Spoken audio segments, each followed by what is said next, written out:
The word jihad is mentioned in the Quran about 41 times. The words mercy, peace and compassion are mentioned about 355 times. Yes, come in. Come on in, Riaz. Sit down, please. Contrary to popular belief in most Western cultures, Islam is a religion that preaches peace and tolerance. Yes, Patricia. If Islam truly is a religion that preaches peace, then how come the world's most troubled spots, the West Bank, Afghanistan, Pakistan, Iraq, they're all plagued with Islamic terrorism? Well, that depends on your definition of terrorism. Some might argue that the US invasions of countries like Iraq and Afghanistan are also acts of terrorism. No, those were acts of war to get rid of despotic regimes. Or a means of getting at a country's oil. Conspiracy theories. Well, may I? Yes, please. Go ahead, Riaz. Mr. Khan is right.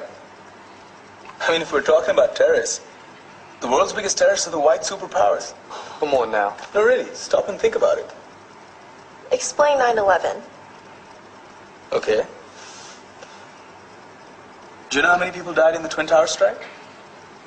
Around 3,000. And do you have any idea how many people died in the bombing of Afghanistan? Take a wild guess. More than 15,000 people died. And that's just conservative figures. About 50,000 tons of explosives were dropped on innocent civilians. Men, women, children. Yeah, but that was because of the Taliban.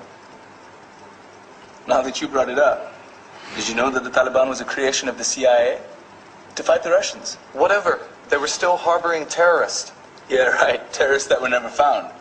Just like the weapons of mass destruction that were never found in Iraq. Do you want to get into the death toll in Iraq? 500,000 civilians and counting. And what do Britain and America say when they don't find these weapons? It's simple. They just say sorry. And still refuse to relinquish control of these countries. What are you trying to say? What I'm trying to say is that just because you're American, wear a fancy suit, and call yourself the president, doesn't make you any less of a terrorist.